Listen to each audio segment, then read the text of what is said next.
The Denver Broncos are hanging on for dear life. 6-7 with 4 games left to go as we've got a doubleheader starting with Monday Night Football against C.J. Stroud and the Houston Texans. A must-win game if we want to stay alive in the playoff picture. And then we're right back on primetime Sunday night in South Beach against the Miami Dolphins. There's a lot at stake for us today if we want any chance of slipping into the playoffs. We've got to win these 2 games. There's no other way around it, particularly this matchup against the Houston Texans. In the last episode, we had a prospect profile going over the big boys, the offensive and defensive linemen in this year's class. And today we've got a doubleheader looking to continue the positive momentum that we got off of snapping our 5-game losing streak in the last episode and defeating the Las Vegas Raiders. Still a lot of work to do. We are currently the 11th seed and would need to jump at least 4 teams over the next 4 weeks in order to grab that 7th spot in the AFC. It's going to be a big challenge, being that we're going to have to make up 2 games of ground on most of those teams ahead of us. But we got off to a good start coming off the bye week against a Raiders team who's been playing pretty well. Their season has been the opposite of ours. They started the year 0-5, but had won 5 of their last 7 games going into this matchup, where we won 33-14. It wasn't necessarily a great start, though. We were down at half. We were down 14-3 at one point, and that was with a backup quarterback coming into the game. Bo Nix suffered a PCL sprain in the second quarter. Now, normally, Geno Smith is our game day backup, but given where we are in the season at 5-7, I figured, let's throw something at the wall and hope it sticks. So we brought in Garrett Nussmeier, who played a really strong game. Ashton Jeanty was fantastic, maybe the best game of his career, 152 yards and 3 scores to go along with another one in the air. He was absolutely fantastic. Obviously, the storyline with Nussmeier was a fascinating one, but I don't want to take away from how well the rest of the team played. The offensive line had their best game of the year. Francis Mauigoa, in his first career start, he dominated against Max Crosby. And then the defensive line, Nick Benito, I think had 2 or 3 sacks. Really, really good performance, but we've got to keep it going. So before we talk about where we stand injury-wise and what the plan will be at quarterback for the rest of the year, I do want to look at this game against the Houston Texans because, boy, is it a big one. The Texans are one of the many teams who we are looking to pass in the standings to grab a playoff spot, and in order to do so, we would have to win this game. The Texans, to me, are a very simple evaluation. They've had 8 games this year where they've scored at least 30 points. They're 8-0 in those matchups. The other 5 games, they've scored less than 20, and they're 0-5. So the key for the Texans is scoring a lot of points. The more points they get, the more likely they are to win. Riveting analysis there, Sherlock. They haven't had a single game this year where they scored in the 20s, so that would also mean they are 8-0 when they score at least 20 points. The problem with that is we have not allowed less than 20 points since week 5. Obviously, the defense was our strength last year and early this year, but during this losing skid, we have certainly struggled on that side of the ball, and it's not going to be an easy task today facing off against C.J. Stroud, who has become one of the best quarterbacks in the National Football League. He's consistent, he's efficient, he keeps the ball out of harm's way, and I don't think he presents a very good matchup for us given his high-end accuracy. The Texans have not yet paid him, largely because they gave him the 5th-year option, but boy, he's going to make a lot of money. And they've got a great skill position group with Ollie Gordon, Bashul Tutin, probably the deepest receiver room in the NFL. Nico Collins is a legit number 1. They've got Jamison Williams, Zariah Beeson, the rookie who has superstar X Factor. I thought Avery Johnson was the only X Factor in this class, but I guess not. You've got Tron Grizzle, Tobias Merriweather, Jack Velling, all very solid draft picks this year, and then defensively they are very stout with Derek Stingley, Will Anderson, Nick Bolton, Daniil Hunter, Kamari Lassiter, Kalen Bullock, Abdul Carter. So much talent on that side of the ball. They've drafted really well over the last 5 years, and it has turned into one of the better teams in the NFL. As for us, we've got some good news on the injury front. Baron Browning is back, and despite the fact that Nick Benito is the more eye-popping stats, I think Browning's been more valuable. Other than last week, his presence has defined our pass rush. When he's healthy, we perform. When he's not healthy, we don't. Harrison Whaley, who's been out all year, is going to come off of IR. I'm excited to see what he can do as a complement for Ashton Jeanty. And then at quarterback, we're lucky that Bo Nix's injury is not a multi-week thing. And I asked you guys in the last episode who you think we should start going forward. I thought a lot of people would hop on the Nuss bus, but to my surprise, it seems like more people were backing Bo Nix, and I completely agree with that. Much of this team's issues have not really revolved around Bo Nix. He has done what he can given the situation, and while he hasn't necessarily elevated this football team, when the offensive line is playing well, when the receivers are playing well, Bo Nix is a legitimately good quarterback, and our best chance of making the playoffs is with him under center.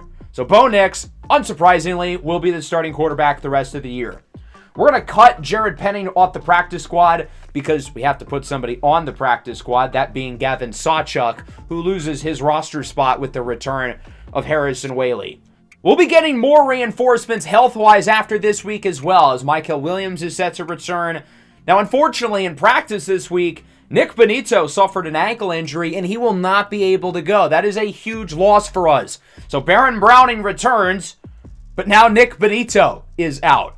The good news is, overall, the roster is pretty healthy, and unless we have new injuries this week, which I have a weird feeling we will, Marvin Mims is the only player who is not set to be healthy after this week. Obviously, Mims is a big loss, but the rest of the team appears to be healthy and trending in the right direction. So we're in a good spot in terms of injuries. We're obviously coming off a good win against the Raiders, but there's a lot at stake. The Texans are 2 games ahead of us in the wild card race. We need to pass a lot of teams to get a top 7 spot, one of which potentially being the Houston Texans. This feels like a must-win game for us. If we lose, our playoff chances are probably cooked. So here comes out Bo Nix leading the offense. He was playing pretty well in the Raiders game prior to getting injured, where Garrett Nussmeier replaced him and obviously was quite good. 3rd and 6, Nix looks to throw it, backs up in the pocket, and he fires for the tight end, Harold Fannin Jr., who's missed the last 2 months with injury, and we've decided to give him the start this week. Much like Francis Maui Noah, we figure, why not? What's there to lose? Why not thrust in the youngster? Nix has an open man downfield. It's Tez Johnson into the red zone as he gets it to the 19. A quick start for the Bronco offense, moving it quickly on this opening possession. Tez Johnson has taken over the role as the number 1 with Marvin Mims out, and he's done a really good job of doing so. 2nd and 10. Genty up the middle, breaks the tackle, breaks another. What a run! It's a gain of 12 for Genty. The offensive line hasn't done him favors throughout the year, but it seems like he is really starting to play his best football as the year goes along. 1st and goal, short throw. It's the rookie, Chris Brazzell, who is into the end zone. A little Brazzell dazzle. And the Broncos march right down the field on the opening possession.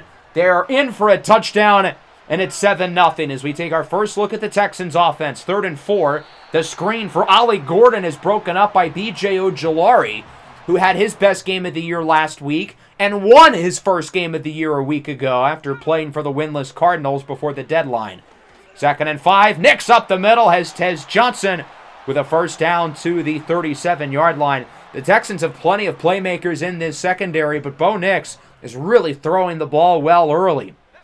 Following play for Denver. Nix looks to throw it again under a little pressure. Down the field, it's Tez Johnson looking for a block from Genty as he gets it to the 36. A busy start for Tez. He already has nearly 70 yards, and we're just halfway through the first quarter. 2nd and 6 now from the 32. Fannin in motion in his first career start. As it's play action, Nix has a wide open man. It's Tez Johnson again inside the 10 to the 8. Tez Johnson with 4 catches for 93 yards already. He has been cooking Jalen Ramsey to a crisp. Yes, this team is Jalen Ramsey as well. I don't think I mentioned that. 2nd and goal. Nix completely misfires. That is one of the worst throws I've ever seen, with Tez Johnson completely wide open. Nix has had a couple passes like that this year where it's like, where was that going? Genty is just shy of the end zone on 3rd and goal. Derek Stingley and Nick Bolton bring him down. That'll make it a 4th and goal. Obviously, we're going to keep the offense out on the field. They're about a foot away from the end zone. At that, as Bo Nix sneaks it in for a score, and the Broncos add to the lead. It's now 14-0 against one of the better teams in the AFC on primetime. This is as good of a start as we could have asked for. Houston back with it from the 30, looking to get something going in what's been a not-so-good 7 minutes, and it's about to get worse. Colin Wright picks it off, the rookie. First of his career, and he takes it for a house call. I don't know what was said during the bye week, but it's clearly working. We have now outscored our two opponents 51-0 over the last, 30 minutes of game time? What has possessed this football team? 2 touchdown drives for the offense. Colin Wright with his first career pick that he takes to the crib, and it's 21-0. 3rd and inches. Somebody jumped. Everybody on our defensive line appears to think it was a false start, and it is. They call it on the veteran guard, Kenyon Green, and this game will go from bad to worse. It's now 3rd and 5. Nothing is going Houston's way right now. Stroud looks to throw it. It's a screen for Ollie Gordon. Gets by Surtain, is flipped on his side by Marvin Grant, but he does get the first down. That'll keep the chains moving for the Texans. Finally, something good. Now from the 43 with a minute and a half to go in the first quarter. Stroud looks to throw it. He goes short. Dalton Schultz with a nice play after the catch. Past the 40 to the 38-yard line. A couple of nice plays strung together in a row for the Texans, but that shouldn't take away from this dominant first quarter by the Denver Broncos, who lead 21-0. I mean, we have completely flipped the script over the last week and a half. I can't believe what I'm watching. Where has this team been the last 2 months of this season? From the 16, Ollie Gordon tries to bounce off a blocker, but he loses a yard. I feel like Drew Sanders has been kind of quiet over the last couple of weeks, but he makes a nice play there. Now 2nd and 11. Stroud, who has certainly had a rough start, calls an audible. Play action, under pressure, and he is sacked. Welcome back, Baron Browning. We have missed him. The sack numbers are good, but they don't necessarily pop off the page. But nonetheless, I don't think the numbers really tell the full story of how valuable he's been, sending pressure, opening things up for everybody else. As on 3rd and 19, short throw is caught. Jamison Williams runs through Chris Abrams' drain, but he only gets 8. Wrapped up by Riley Moss, who is fired up after the play. And that'll bring out the field goal unit. It looks like Houston will finally put themselves on the board, but still a lot of work to do. It's now 21-3. Houston gets less yards than us per game, but they are a much more efficient offense in terms of scoring. That's because they are a better red zone team than us. However, so far today, we have 2 red zone trips and 2 touchdowns. They have 1 red zone trip and only have a field goal as the offense returns Ashton Jeanty. 991 yards on the season. That's not going to help him get closer to 1,000. Daniil Hunter brings him down, and it's 2nd and 14. Nix on the run, under pressure. He's picked off.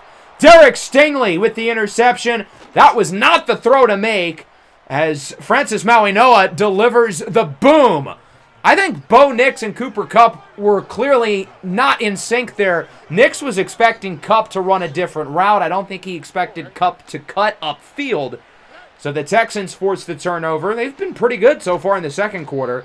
They're not going to get anything on this drive, though. Stroud goes 0 for 3.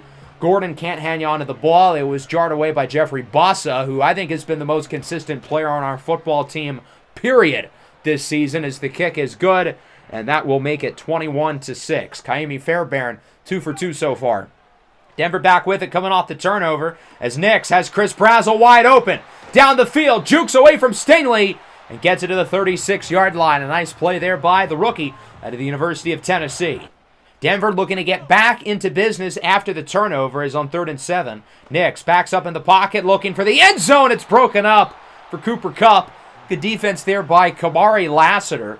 And so the Texans get the stop. That'll bring out the field goal team. Big Nuts Lutz, his kick is good from 39. And so the Denver Broncos add to their lead as it is now 24-6. Houston back with it. 3rd and 10 from the 38. Stroud looks to throw it up the middle. It's Zariah Beeson who cannot get by Jeffrey Bossa. Good play there by the second-year linebacker to get the stop. As the Texans are going to look to kick again from the 32-yard line. Kaimi Fairbairn, 49-yard try. He's already made 2 here in the second quarter. Make it 3 for 3, a hat trick. But Houston still finds themselves down by 15 points. Even though they're starting to move the ball down the field, they're not doing a good job in the red zone or really even past the 30. Here is Nix on first down under pressure. Tries to outrun the sack, and he cannot. It's a loss of yardage there, courteous of Will Anderson and Abdul Carter. 3rd and 5 now for the Broncos at the 48-yard line. Nix looks to throw it, goes short. It's Zamir White with the first down, and he brings it to around the 45-yard line. Now at the 40, 3rd and 8. Nix joined by Harrison Whaley in the backfield. Good to see him getting some snaps as Harold Fannin hangs on, but not enough for the first down. Nice tackle there in the secondary. 4th and inches, 40 seconds left. We're going to go for it. Misdirection for Genty. Outruns the defender, and he's able to get out of bounds. Stiff-arming Jalen Ramsey to the ground. That'll stop the clock. Good run there for Genty as we now have it at the 14-yard line. 27 seconds left in the first half. Bo Nix calls for an audible. We certainly want to be smart given the clock. As Nix looks to throw it under pressure, dances around, gets by the defenders, and has a first down to the 4. What a run by Bo Nix as we're going to use our 3rd and final timeout. So we cannot get tackled here in the field of play. 1st and goal, Nix under pressure, looking for Whaley, trucks the defender, and he's in! Harrison Whaley's first touch of the entire season goes for a touchdown. That was a risky decision there by Bo Nix to throw it in the field of play, but he trusted his young running back, and that trust was reciprocated. 31-9 going into halftime. What a start for the Denver Broncos in our most important game of the season. We have certainly shown up. As we take a look at some other key matchups revolving the AFC playoff race, the Bengals are able to beat Tennessee. They are currently in first place of the AFC North, with the Steelers losing to Jacksonville by 1. We need both the Steelers and the Jaguars to lose as many games as possible. And don't forget, we do it the tiebreaker over Pittsburgh since we beat them. The Jets defeat the Seahawks by 11. I don't think there's a world where we pass the Jets. They're ahead of us, I think, by 2.5 games now, and they beat us earlier in the year with the tiebreaker. Dallas beats Baltimore. That's good news for us. The Ravens are right around where we are, but keep in mind, Lamar Jackson is not healthy. The Rams beat the Chargers. That's very good news. LA is now a game and a half ahead of us. And don't forget, they had the tiebreaker as well, having swept us. So as we go into the second half, we're up by 22. I don't necessarily want to take the pedal off the metal yet, but we've been playing really well. The offense has been phenomenal. Defense let up a little bit in the second quarter, but overall, they are playing really well. Ashton Genty over 1,000 yards on the year. He's having a really good game. Bo Nix, 16 of 23. He's been dealing as Zariah Beeson, the rookie from Troy, brings it to the 48. C.J. Stroud went 11 of 23 in the first half. He really was not effective for the Texans at all. Houston's barely ran it. Since they're down by so much, they don't really have time to. 3rd and 3, flag on the play as Stroud scrambles for the first down as he is decked by Patrick Surtain. A nice gain, though, on the ground, but I don't think it's going to matter. This one is coming back. A holding call on Kenyon Green. So instead of a first down at the 28, it's now 3rd and 13 at their own 45. Stroud looks to throw it, backs up, looking deep downfield. There's 2! Colin Wright picks off another pass. Trying to outrun Jamison Williams. That's a pretty hard feat to do. But what a game from Colin Wright. His first career interception in the first quarter, gets his second here in the third as the pass was a little bit underthrown, and Wright's able to make the play. 2nd and 7. Nix under pressure. He is sacked by Abdul Carter, the first-round rookie out of Penn State, who wins the battle against fellow rookie Francis Mauigoa, who has come back down to earth a little bit after his great game last week. 3rd and 20. Nix goes short. It's Genty, has space, trucks the defender, and gets the first down. Bo Nix's initial reads deep were not open, so he just goes for the check down, not expecting Ashton Genty to make the play, but he does. We would move it all the way down the field to the 2 as it's a 3rd and goal. Nix under pressure, looking for the big man touchdown, but it's incomplete. Nick Gargiulo, the right tackle, was the intended target, but Azeez Al-Shire is there with the deflection. 4th and goal, offense stays. Genty is in! Denver adds to the lead, 37-9. Ashton Genty continuing another very strong game. Now, unfortunately, the lead will only stay at 28, as the kick is wide left, no good. Still an impressive drive, though, running 18 plays and taking 6.5 minutes off the clock. Ollie Gordon the second, going backwards, wrapped up by Cameron Hayward. Gordon and Genty, of course, in the same running back draft class. Genty has certainly had the upper hand today. 3rd and 7, Stroud looking up the middle, and it's jarred out of the hands of Ollie Gordon. Marvin Grant with the hit, and this game continues to go from bad to worse for the Texans. To end the third quarter, 3rd and 6, short throw is caught, not quite for a first down, as Whaley is stopped by Christian Harris, getting revenge after Whaley trucked him for a touchdown to end the second quarter. 37-9, Denver is up by 4 touchdowns, and coming into this game, I figured it would be a dogfight going into the fourth quarter. Instead, the storyline for us is, when are we going to bring in the backups? Starters are in for now. I can't imagine much longer, as it is a 3rd and 10. Stroud and empty, looks to throw it, going deep down the field for Nico Collins, and it is broken up by Surtain. As I mentioned coming into the game, Nico Collins is a true alpha receiver. And for those of you who know my opinion on Nico Collins in real life, you know that I speak very highly of him. But he's done nothing today. Patrick Surtain has had him in hell. 4th and 10. Stroud under pressure, looking deep, and it is broken up by Marvin Grant. Could have been intercepted, but Grant wants to give Denver the field position and chooses to drop the ball. 3rd and 1 at the 38 now for the offense. Nix hands it off for Genty, and he does not get it. It's a loss of 2 or 3. Unfortunately for Houston, John Lewis, the second-year linebacker out of Mississippi State, is hurt. 4th and 3, we're going to go for it because we're in 4-down territory, so why not? Let's add to this lead if we can. Nix calling for an audible at the line of scrimmage. It seems like he is trying to switch everything right now. Doesn't like the defensive alignment and figures he might as well take his time. Eventually snaps it. Looking to throw it. Goes short for Genty. And he does not get the first down. Derek Stingley Jr. brings him down as another injury for the Texans. Houston has gotten throttled by the injury bug today.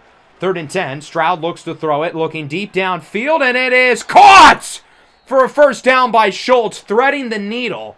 Nick Broker is hurt, though. The injuries in this game feel like the scoreboard. The Texans have gotten decimated, and we're going to come out squeaky clean as Stroud is sacked by Francisco Mauigoa, the older brother of Francis. Jonah Monheim, the rookie center, is hurt. So for those keeping track at home, the Texans have lost their starting left guard, their backup left guard, their starting center, and their backup center. That is brutal, as we have another dropped interception. That was Ronnie Hickman, who had it in his hands. Stroud has been picked off twice, but we've had at least 3 or 4 more opportunities.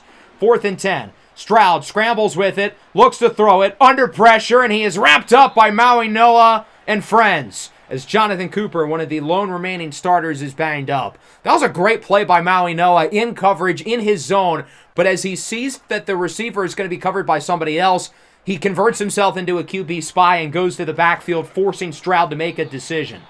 3rd down pass is incomplete from Garrett Nussmeier. For those of you on the Nuss bus who wanted him in this game, congratulations, he's in. 2nd and goal for the Texans. They finally are in the end zone. It's Zariah Beeson with the score from C.J. Stroud. So a good drive to end the game by Houston against Denver's backups. Chris Paul hits a huge 3 to cut the lead to 43. As the ensuing onside kick is recovered by Brazel, and that should just about do it.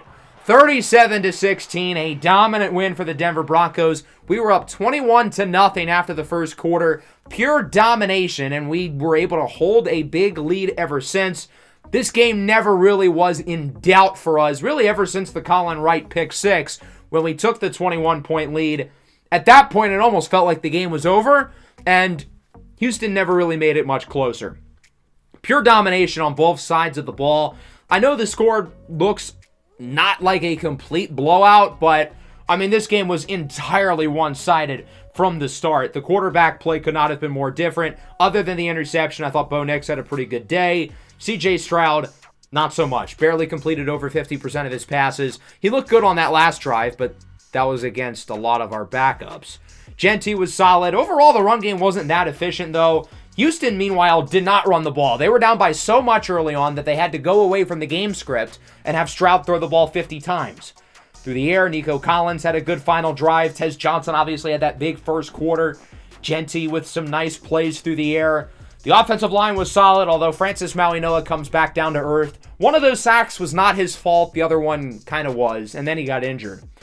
We sent a little bit of pressure today. I think we ended up with 2 sacks. Nothing spectacular, but I thought the pass rush was solid. Obviously, the secondary was quite good. as Ashton Jeanty has 2 skill points for going over 1,000 yards. I'm going to put them into power back. If he can continue to get stronger and more physical, then I feel like he's going to become a really complete player. It's been fun watching him break out over the last couple of weeks. He may be second in rushing yards, but it really feels like right now he's playing his best football. And again, best part of all about this blowout win is that we're going to come out squeaky clean in terms of the injuries. So nobody gets hurt, and we play really well. I don't think this week could have gone much better for us. We already looked at the scores across the league, but here's another peek. I think most of the games overall went pretty well for us here as well. I also got to shout out the Cardinals. They got blown out by the Chiefs, but last week they won their first game of the year, 38-7 over the Giants. That is embarrassing if you are New York. Players of the week, we're going to get some more good news. Carson Beck, Joe Burrow, Deron Bland, and Colin Wright. Very well deserved. I feel like Wright kind of hit the rookie wall. I mean, the rest of the team ran into the wall as well, but Wright had a great game. 2 interceptions in the pick 6. And again, Marvin Mims is the only guy injured. Granted, he's probably been our best overall player this year, but still, everybody else is healthy with 3 weeks to go.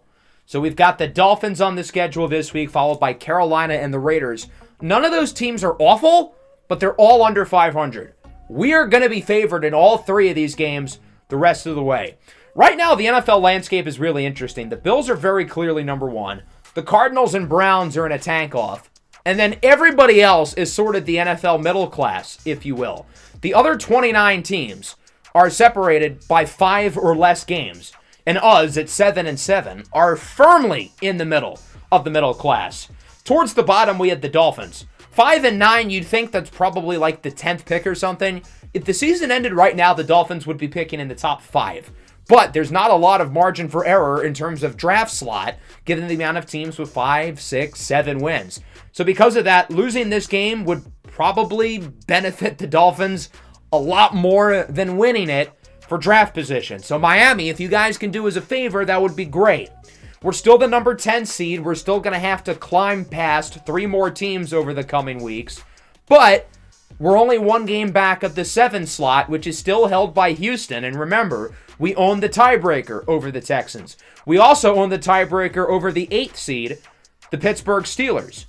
They are playing against the Colts this week. The Colts right now are leading their division. I don't think we can pass them anyway. So a Colts win would be nice. Jets and Titans, we're rooting for the Titans, but I don't think we can really pass the Jets. Ravens and Carolina. A Panthers win would be beneficial, but if they lose, they would have less to play for next week when they play against us. So them winning maybe isn't the worst thing in the world.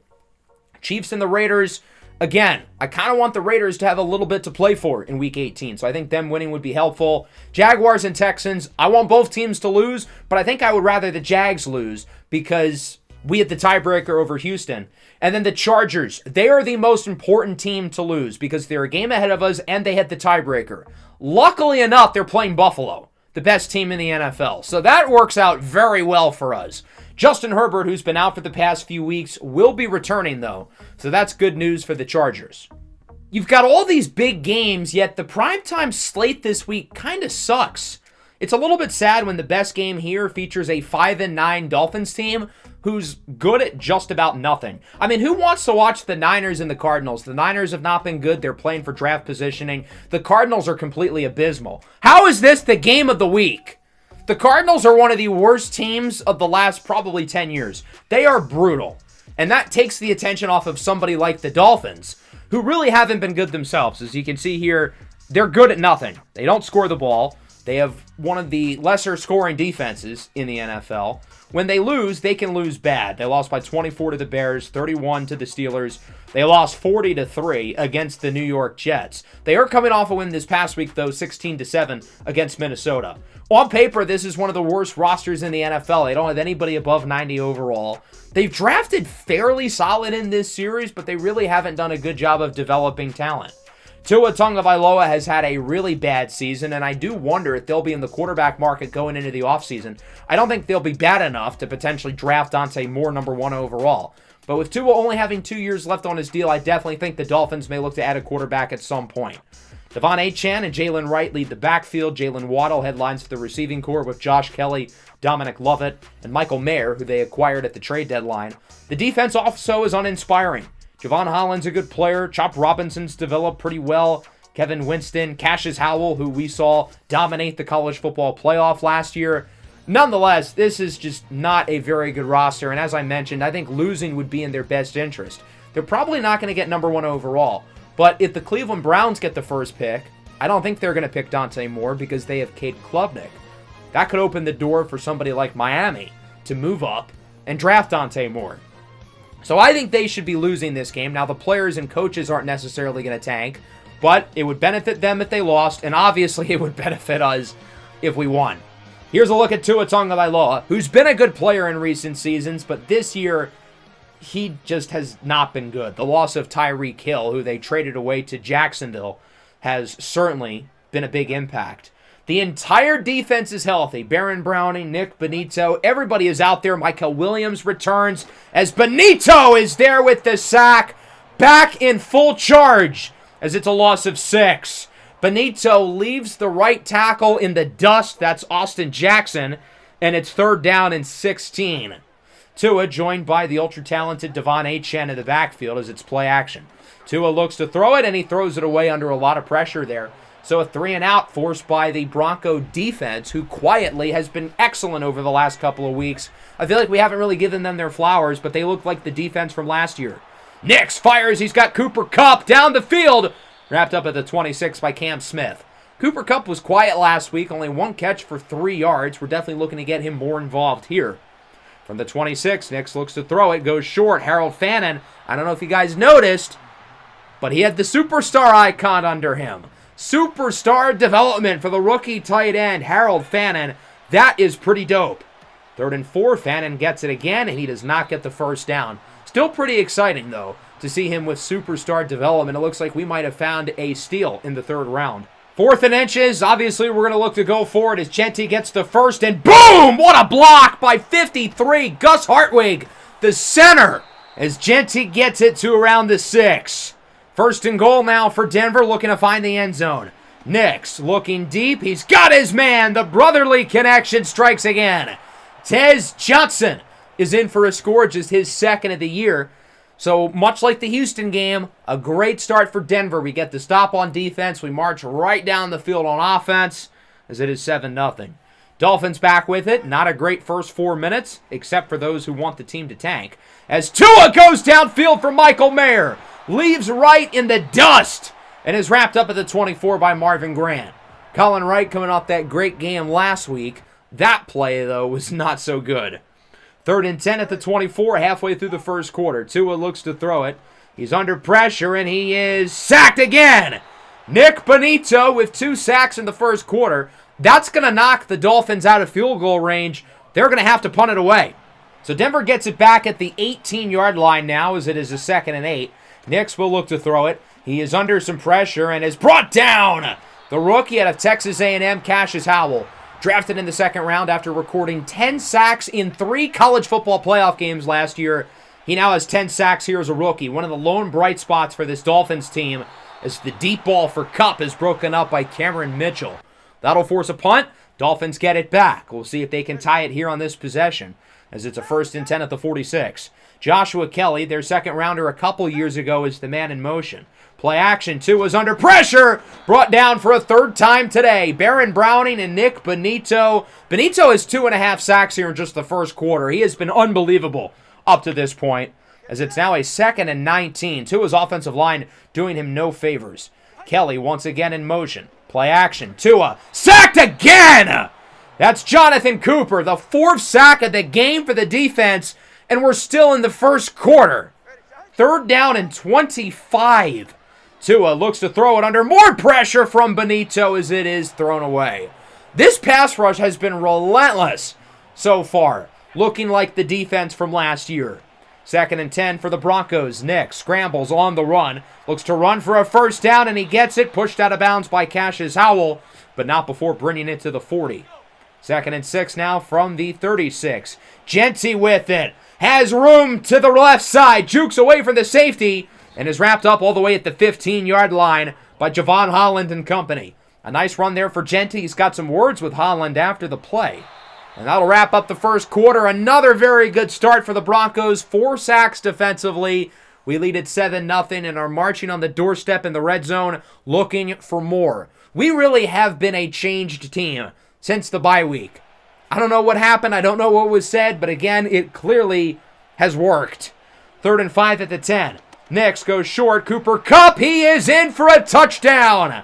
A quick start for Kupp after a very quiet game last week. And the Denver Broncos add to the lead. It is now 14-0. Dolphins back with it. Tua's been sacked 4 times and has been under pressure throughout the entire game so far. Nick Bonito has had him in hell. Tua looks to throw it, looking downfield. Wide open! It's Jalen Conyers, the former Texas Tech Red Raider, who brings it to the 30 where he is wrapped up by Riley Moss. The Dolphins finally starting to move it well following play. Tua looking end zone with a strike! Joshua Kelly, another former Texas Tech guy. He's in for a score, his 3rd of the year. And the Miami Dolphins are on the board. It looks like they might make it a game after all, as it is now 14-7. Marvin Grant covered him well, but right at the end he takes a step forward, trying to play for the ball. That was a mistake. Denver back with it. RPO screen. Tez Johnson has room. Nice play after the catch. He brings it to the 45-yard line. I forgot to mention it earlier, but no Andrew Thomas today. He got injured during pregame warm-ups. That might be the reason why the offensive line is playing well. Nix goes short. Fannin cannot hang on. Big hit by Maxwell Harrison, the rookie out of Kentucky. But back to Andrew Thomas. He has left the last 2 games with injury, so he's been banged up for a while. And when he's been out, our offensive line has been at its best, which I guess given his performance this year shouldn't be a surprise. 3rd and 3. Kelly loses 3. He's wrapped up by guess who? Jeffrey Bassa. Continues to be a playmaker all over the field. Still leads the NFL in tackles and by a fairly comfortable margin. As Denver gets it back, 3rd and 3 at the 47. Genty with it, and he will barely get the first down, but unfortunately Tez Johnson is hurt, and he will go to the locker room. That is not good news. So Marvin Mims is out. Tez Johnson is out. Who's going to be the number 1 receiver the rest of the way? From the 31-yard line, Nix looks to throw it. He will look short. It's Chris Brazzell, who's going to be in probably for the rest of the game. With both Johnson and Mims out, we're going to need a lot here from the rookie. Now at the 2-minute warning. 1st and goal from the 1. QB sneak. Nix is in for a rushing touchdown. His 8th of the year. Remember, I think he only had 1 rushing touchdown in the regular season last year. Before, of course, he had 2 in the wild card round. But now he's got 8 on the year. Pretty much equal to that of Ashton Genty's total. 3rd and 4 at the 34. They will get the first down here to the 42-yard line. A solid play after the catch, but they've got to keep moving quickly here if they want to get back into this game and make it a 1-possession deficit. 2nd and 10. Tua, his pass is hauled in. Josh Kelly gets by the defender. Wrapped up at the 39 by Grant. I feel like Tua's thrown the ball well. He's been under constant pressure all game. But when he's had time to throw it, he's been good. Problem is he hasn't had time. Jordan Davis is there with the sack. Another takedown for the Denver defense, and they will get it back on offense. 24 seconds left and 2 timeouts. Can we add to the lead? 2nd and 10 at the 12. Nix launches it downfield. He's got Brazzell. Breaks away from the defense and is tackled out of bounds at the 43-yard line, stopping the clock. Big play there by the rookie. 2nd and 5 with 10 seconds to go. Nix has nobody open deep, so he's going to go short for Whaley. Smart decision there. He doesn't force it, but instead gets a solid play from the young running back, brings us closer to field goal range, and we're going to bring out the kicking unit. It's a 49-yard try for Will Lutz. The kick is up and through. That'll wrap up the first half, 24-7. A great start here for Denver. Bo Nix has been phenomenal again. 19 of 24, 200 yards through the air, 2 passing touchdowns along with 1 on the ground. Defensively, the pass rush has been really good. Nick Bonito took over the game in the first half. 2.5 sacks in the first quarter. He had like 6 or 7 additional pressures. He was unblockable. As we take a look at our halftime report across the rest of the league, a good one earlier today in Indianapolis, but the Colts would squeak away from the Steelers, winning this game by 1. 25-24. This result is good news for us. We are now only half a game behind the Pittsburgh Steelers, who now are 8-7. And remember, we beat the Steelers earlier in the year all the way back in Week 5. So we own the head-to-head tiebreaker against them. Next up, we're going to head to Chicago. It was a blizzard at Soldier Field. You'd think the Lions, with their white uniforms, would be a little bit harder to see.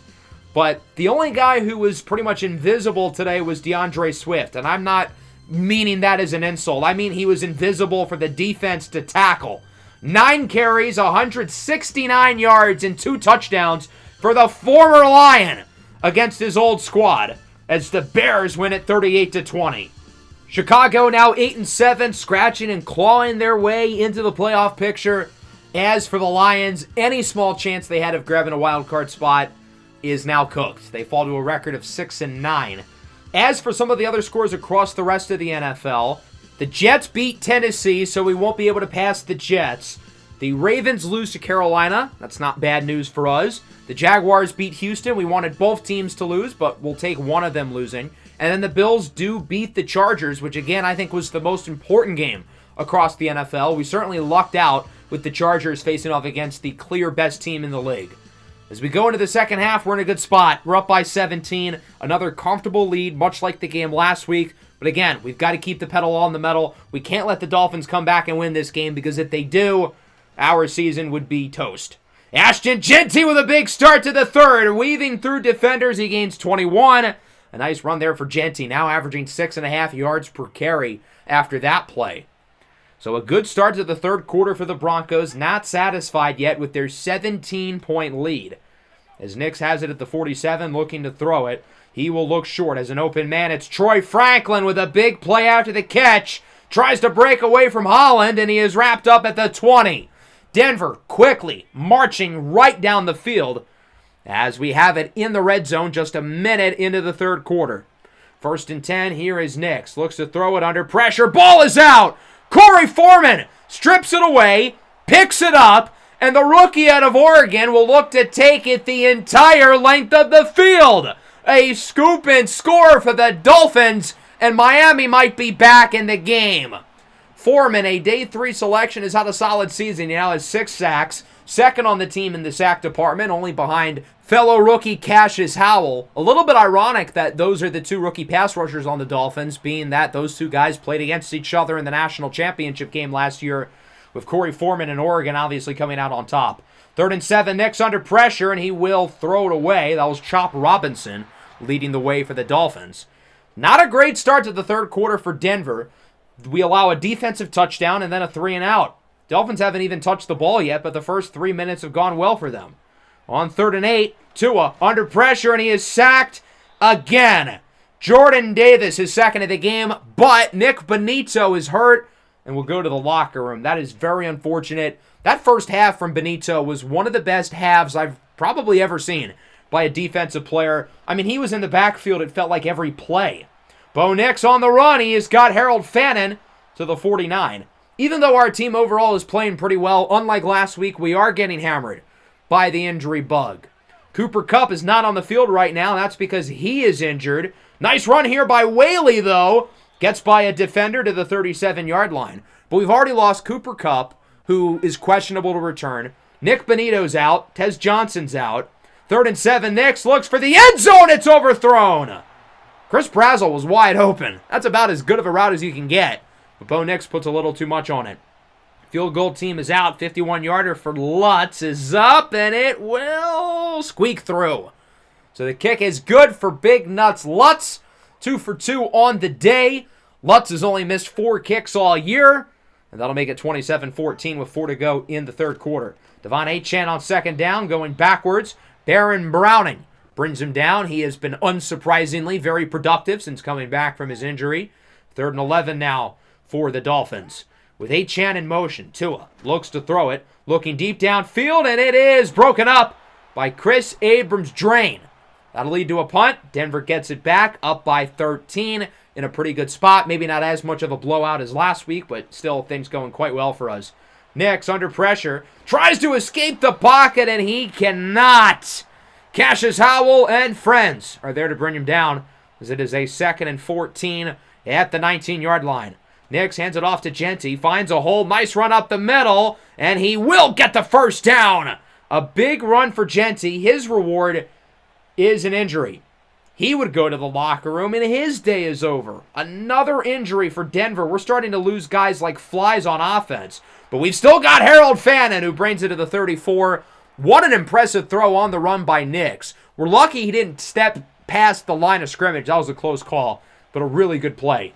3rd and 3. Nix is incomplete. It is broken up by Cam Smith. 4th and 3 at the 27. We're going to go for it. Why not? I believe in us to get a few yards here. Nix looks to throw it. Nobody's open. He'll go short for Horn, who hangs on despite the ball nearly being jarred out by Maxwell Harrison. Nice catch there by Horn. Our backup receiving core is in with Marvin Mims, Tez Johnson, and Cooper Kupp all hurt. So it's good to see Horn making a nice play there. 2nd and 10. Zamir White with it. He gets the first down to the 5. White and Harrison Whaley will anchor the backfield the rest of the way with no Ashton Genty. Our 4 best skill position players are hurt. Now, luckily for us, it hasn't necessarily affected the scoreboard. We're up by 13. We've got the ball inside the 5, looking to add to the lead as it is a 3rd and goal from the 1. Nix will QB sneak it again. His 2nd rushing touchdown of the night, and the Denver Broncos will make it a 3-score lead here in South Beach. 33-14. We're going to look to go for 2, make it a clean 21-point deficit. Nix is joined by Whaley. Looks to throw it. Looking for the back of the end zone. It is caught by Chris Brazzell. I said coming into this game he needed to step up, and he absolutely has. A really, really solid showing from the rookie Brazzell, as it's 35-14, a 21-point lead in favor of the Broncos. Tua with it here on 1st down from the 40 under pressure. He is sacked for a 7th time today. That was Cameron Hayward who brought him down. Michael Williams is now hurt, though. This team cannot catch a goddamn break. We've lost like 5 key starters to injury today. This is unbelievable. 2nd and 20. Achane going backwards. Jeffrey Bossa brings him down. He's at around 135 total tackles on the year. Not many linebackers are playing better than the 2nd-year man out of Oregon right now. Is on 3rd and 24. Tua under pressure. He will look short and is hauled in by Kelly, who is wrapped up quickly by Patrick Surtain. Surtain Island has had another victim this week. Jalen Waddle has been completely out of the game plan. 4th and 18. Tua looks deep, and it is picked off. Surtain makes the play, his 5th of the year. That is tied for the league lead. Surtain had a down season last year, but this season he is fully back to all-pro form, shutting down top receivers left and right.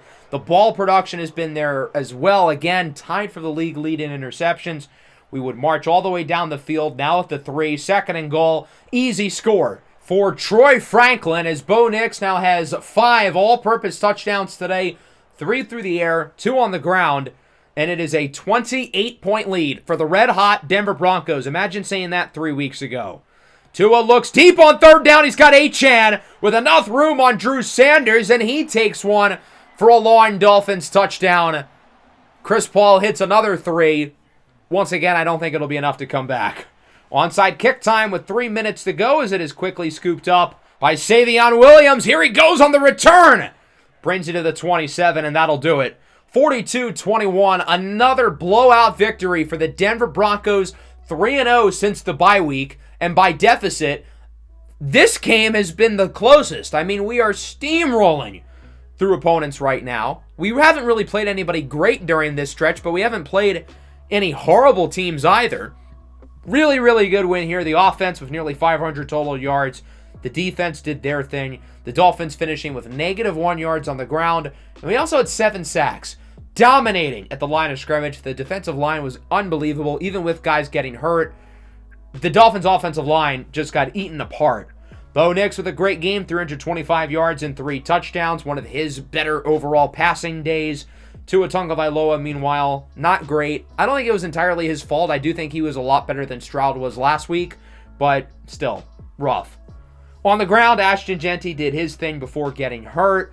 We're going to talk about these injuries because, boy, there were a lot of them, a potential buzzkill for us. Harold Fannin played well, probably the most complete game of his career, 7 for 73. Cooper Kupp with a good game. Look at all the guys with 73 yards. 3 of which on our team. Brazzell did as well. That's a little bit odd. The offensive line, again, completely night and day on both sides. Our pass rush, our front unit, they were unstoppable in this game. Nick Bonito had a ridiculously good first half, even if the stats don't fully show it. I mean, again, he was in the backfield pretty much every drop back, it felt like. 2 skill points for Colin Wright, hitting the 75 tackle milestone. Not that that's really a big honor for a corner.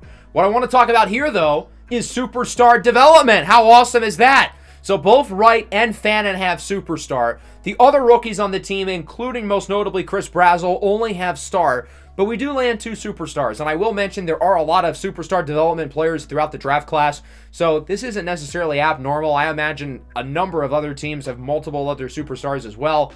But that's still pretty cool. We've got some potential building blocks with the youngsters in this draft class. We have 1 new injury. So overall, we got pretty lucky in that department. We had a lot of guys get injured this week. It's Cameron Hayward, though, dislocated elbow. He'll be out for the rest of the regular season. It's especially unfortunate for him because he's 37 years old, and if we don't make the playoffs, this is probably the end of the road for him. It is good news, though, to have Ashton Genty and Cooper Kupp and Tez Johnson and Nick Bonito and Michael Williams all healthy going forward. That is huge.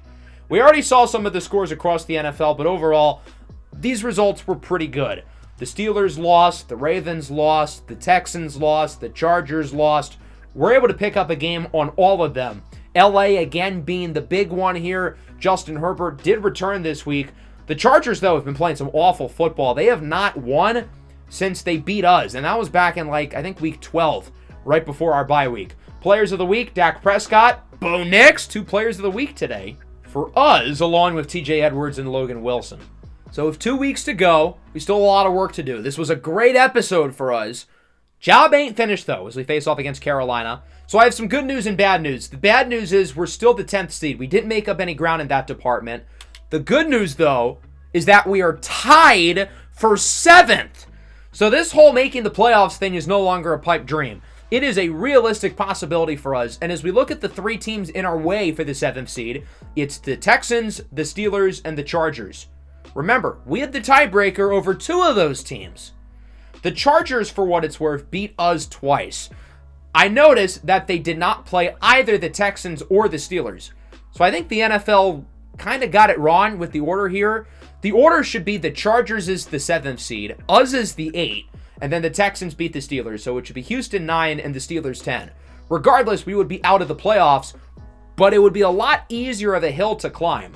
We played the Panthers and the Raiders the last 2 weeks. 2 solid teams, but at home against 2 under 500 teams. The Chargers still have to play the Chiefs and the Jets, who are quite good.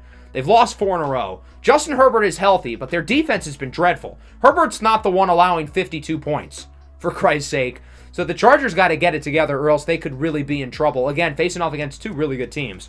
The Steelers play the Bengals. That game probably decides the AFC North. So one of those teams loses this week. That's good news for us. Preferably the Steelers, because they're not currently in the lead in the division, but still would help us. The Texans play the Ravens and the Colts. The Colts are really good, so that's good news. The Bengals play the Steelers, obviously, along with Carolina. The Jaguars, who we need to lose, still have to play the Bills. That's great news. They also have to play the Packers, who are a pretty good team as well. So basically, all the teams we're fighting for with playoff spots have pretty hard schedules. I don't want to say our schedule's easy. The Panthers are 7-8. The Raiders, I believe, are also 7-8. So neither of these teams are that bad, but they're not great either. On paper, we're favored in these 2 games, and we should win both of them. But you can never count your eggs too early in the NFL. We're not going to overlook these games. We're going to try to take care of business, and if we do, there's a real shot we get into the playoffs, which was unthinkable 3 weeks ago. That'll wrap up the episode. Next time around, we've got the Panthers and probably a prospect profile as well, going over the linebackers and defensive backs in this year's class.